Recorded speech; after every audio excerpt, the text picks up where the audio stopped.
మనం ఎక్కడ నుండి బయలుదేరామో ఆ స్వస్థలానికి, మన మూల నివాసానికి చేరుకోవటమే మన లక్ష్యమని బాబూజీ చెప్పేవారు.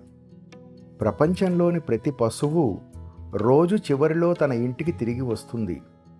ఇంటికి తిరిగి రావడానికి ప్రయత్నించని ఏకైక జంతువు గాడిద మాత్రమే. అది తిరిగి వచ్చినా చివరకు కుమ్మరి దాని చెవులు మెలేసి పట్టుకొని లోపలికి తీసుకువెళ్లే వరకు అది అతడి ఇంటి బయటే నిలబడి ఉంటుంది అన్నారు బాబూజీ. అప్పుడు అలహాబాద్ న్యాయమూర్తి చతుర్వేది సాహెబ్, బాబూజీ, ప్రతిరోజు మీ ఇంటి వద్దకు అనేక గాడిదలు రావడం వల్ల ఇక్కడ ఎంతో కొంత పని జరుగుతూ ఉంటుంది కదా అన్నారు. బాబూజీ వెంటనే, అవును సోదరా, నిజమే, గాడిదలు వస్తాయి, కానీ నేను వాటిని మనుషులుగా పరివర్తనం చేసి అవి సరైన మార్గంలో వెళ్ళేలా మార్గదర్శనం చేస్తాను అన్నారు.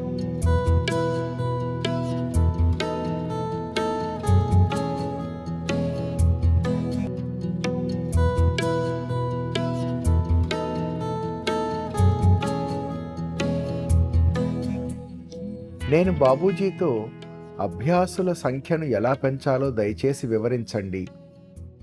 ఈ రోజుల్లో అంతా అద్భుతాలు కావాలంటారు. అవి ఉండే చోట పెద్ద సంఖ్యలో ప్రజలు కనిపిస్తారు అన్నాను. ఇంజనీర్ సాహెబ్, నేను చూపించలేని అద్భుతాలు ఏవీ లేవు, కానీ అప్పుడు ప్రజలు అద్భుతాలు చూడడానికే వస్తారు, ధ్యానానికి కాదు అన్నారు బాబూజీ. అప్పటికీ నేను బాబూజీతో కొన్ని అద్భుతాలైనా చూపండి అని అడిగాను. అందుకు బాబూజీ, నువ్వు ఏ వ్యక్తినైనా తీసుకురా, వాళ్ళు ఏ అద్భుతం అడిగితే దానిని నేను చూపిస్తాను, కానీ ఒక షరతు, వాళ్ళు మళ్ళీ మళ్ళీ అద్భుతం చూడాలని అడగకూడదు. ఇక రెండవ షరతు ఏమిటంటే, ఆ తర్వాత వాళ్ళు తప్పక అభ్యాసులుగా అయ్యేటట్లు చేయటం నీ బాధ్యత అన్నారు.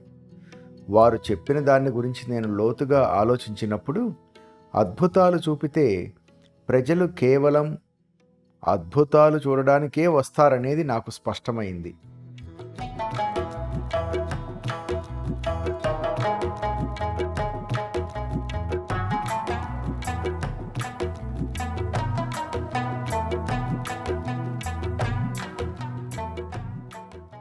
The soul is longing to feel its characteristic, which has gone out of sight, and this insignificant being is seeking fellow pilgrims to march on the path of freedom. My longing to get fellow travelers is only for the sake of rendering service to help their safe arrival at the destination.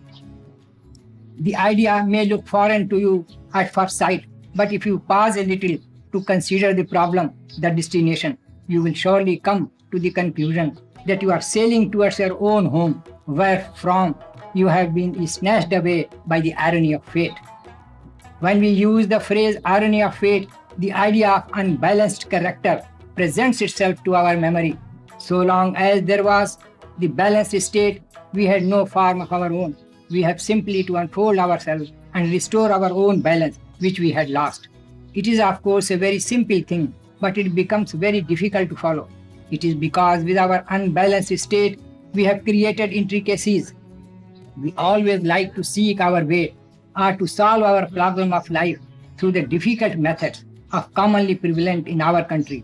That is why disappointment and frustration result. Adopt easy means for gaining the easy thing. Dogmas can do you no good. It is only the practical thing that can weave your destiny under the guidance of one who has measured the distance and has discovered the original source.